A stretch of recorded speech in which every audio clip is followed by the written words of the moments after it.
Assalamualaikum warahmatullahi wabarakatuh. Habib, bagaimana kita menyikapi habaib yang nakal? Ya, jadi begini, ya, yang namanya ibadah itu adalah melakukan sesuatu yang pastinya itu berat dilakukan oleh hawa nafsu. Ya, kita sholat senang, apa nggak senang? Berat atau ringan? Pasti berat, pasti nggak senang. Kita harus mujahadah dulu sampai kemudian kita senang. Kita bukan tingkatan wali. Kita masih terpaksa sholat subuh, kita masih terpaksa sholat isya, kita masih terpaksa, bukan kesenangan kita. Seperti yang dikatakan Nabi SAW, hubbiba ilayya min dunyakum thalas. Telah menjadikan aku cinta kepada dunia kalian itu 3 hal. Apa itu? Atib, wanisa, waju'ilat qurratu aini fi shalah. Nah, itu Nabi SAW. Begitu pula para wali, kita belum sampai ke tingkatan itu. Rata-rata ibadah itu berat, dilakukan oleh hawa nafsu. Karena kita itu diliputi oleh hawa nafsu. Puasa berat, zakat berat, bagi sedekah berat, hadir majelis taklim berat, akhlak yang baik berat, mengutamakan orang lain berat, semuanya berat. Nah, sama, cinta kepada zuriat Nabi itu adalah ibadah, diperintahkan dalam syariat. Kalau kita cinta pada mereka, maka kita akan mendapatkan kemuliaan, mendapatkan perhatian Nabi Muhammad, mendapatkan syafaat Nabi Muhammad. Nah, itu nggak mudah, nggak bakal dibiarkan begitu saja oleh setan itu.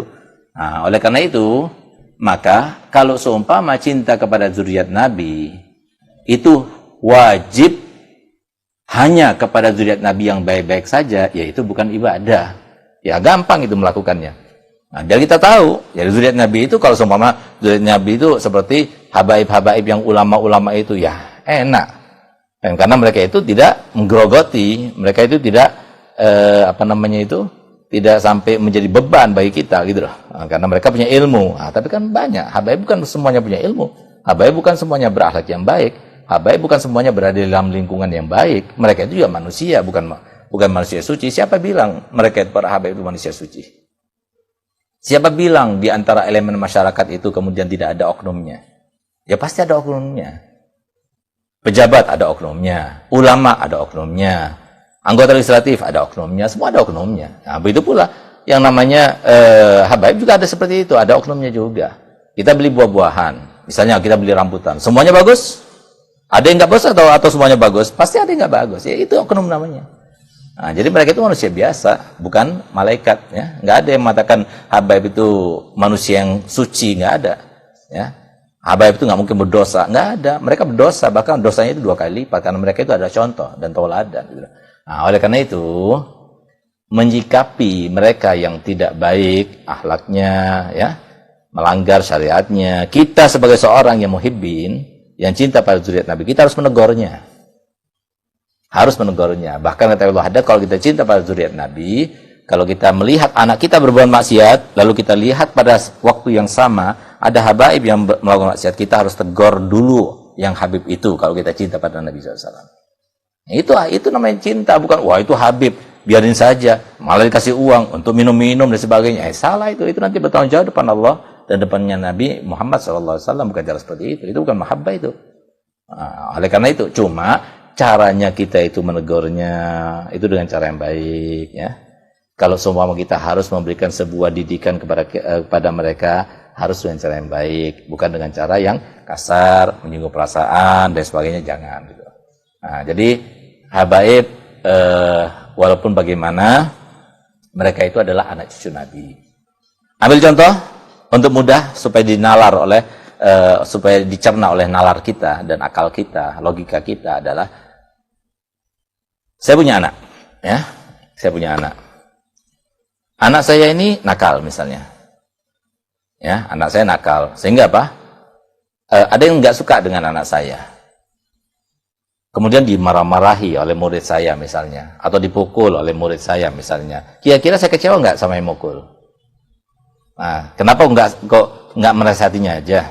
Kenapa nggak dibawa kepada saya supaya dikasih tahu dan sebagainya, kok malah dipukulnya dan sebagainya? Kan saya kecewa. Saya tidak akan balas karena saya punya ilmu. Cuma saya kecewa.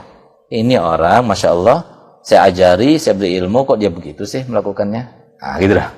Kecewa dia. Nah, begitu pula sebaliknya, kalau dia itu dihormati, dimuliakan karena dia itu anak guru, maka saya sebagai seorang manusia biasa yang berakhlak yang standar seperti ini, saya akan merasa gembira, bahagia. Begitu pula Nabi Muhammad SAW. Makanya Nabi SAW bersabda dalam hadisnya, innama ana basyarun mislukum. Aku ini manusia biasa sama seperti kalian.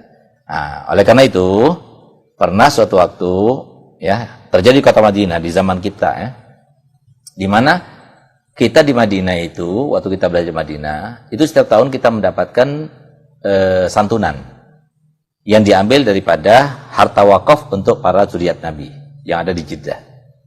Kalau salah waktu itu kita dapatnya 900 real sampai 1200 real. Ya lumayan lah, sekitar 5 jutaan lah gitu per orang gitu. Ada satu orang yang dia tidak baik ya, suka minum dan sebagainya. Dia datang kepada yang bersangkutan yang mengurusi harta itu, dikasih nasabnya, silsilahnya, tapi ditolaknya, nggak dikasihnya. Karena dia itu beranggapan kalau dia itu kasih, dia akan gunakan untuk bermaksiat. Maka dia tidak memberikannya. Subhanallah, begitu dia pulang, malam harinya dia bermimpi Nabi Muhammad SAW. Kemudian Nabi SAW berkata begini kepada pengurus tersebut. Kenapa kau tidak berikan kepadanya? Ya Rasulullah, kalau aku berikan padanya, dia akan gunakan untuk maksiat. Saya akan bertanya kepadamu, kata Nabi Muhammad. Kalau kamu punya anak dua, yang satu orang soleh, yang satu tidak soleh. Kalau kamu meninggal, apakah yang tidak soleh ini dapat warisan apa tidak dari kamu? Dapat, berikan. Itu haknya dia. Coba lihat bagaimana rahmatnya Nabi Muhammad SAW. Ya. Nah, jadi ini yang terjadi. Akhirnya dia bangun, dia menangis, dia sedih, dia menyesal. Dia datangi rumah orang itu, dia kasih bagiannya, ditambah lagi dengan hartanya dia sendiri dia kasih sebagai tanda penyesalannya. Akhirnya dia heran, loh kemarin kamu mengusirku, tidak memberi kok sekarang bahkan berlipat-lipat. Diceritakan apa yang diimpikannya. Masya Allah, jadi sebab dia itu bertobat. Ya Allah, aku seperti ini diperhatikan oleh datukku Nabi Muhammad SAW. Gimana kalau semua aku menjadi orang baik? Subhanallah, jadi sebab dia menjadi orang yang soleh sampai sekarang, Masya Allah. Nah, ini salah satu contoh ya, satu contoh. Lihat gimana perhatiannya Nabi Muhammad SAW. Nah, semoga kita termasuk yang ada mahabbah ya. Jadi saya ingatkan kepada para habaib yang mempunyai sifat yang tidak baik, tidak sinergi dengan akhlaknya Nabi SAW. Kita ini dimuliakan bukan karena badan kita, bukan karena hidung kita yang mancung, wajah kita yang tampan, badan kita yang tegap, atau karena sisilah kita itu. Enggak. Kita ini dimuliakan karena di dalam diri para habaib itu ada darahnya Nabi SAW. Dan Allah Ta'ala sudah menyatakan, siapapun yang memuliakan darah Nabi SAW, maka Allah akan memuliakan dia. Tapi siapapun yang menghinakannya akan dihinakan juga, walaupun dia sendiri. Hati-hati. Hati-hati habaib yang merendahkan Nabi SAW dengan kehabaibannya itu dengan mempertampakkan akhlak yang tidak baik. Dan kita sebagai seorang yang muhibbin, maka tegurlah dengan cara yang baik. Mereka juga manusia biasa. Apa salahnya sih kalau kita itu memberikan sedikit daripada apa yang kita punya untuk menghormati Nabi Muhammad SAW dengan cara yang baik tentunya. Nah, semoga kita semua termasuk yang mendapatkan anugerah menjadi seorang muhibbin. Sehingga kita nanti di pada mahsyar kita termasuk yang minum telaga Al-Kautsar Nabi Muhammad SAW. Sebagaimana disampaikan Nabi SAW, mereka yang cinta pertama kali akan meminum dari telaga Al-Kautsarku adalah keluargaku, dan mereka yang cinta kepada keluargaku. Semoga kita termasuk yang meminumnya dan sehingga kita mendapatkan syafaatnya Nabi Muhammad SAW, dan semoga kita termasuk yang bahagia di dunia sampai di akhirat nanti.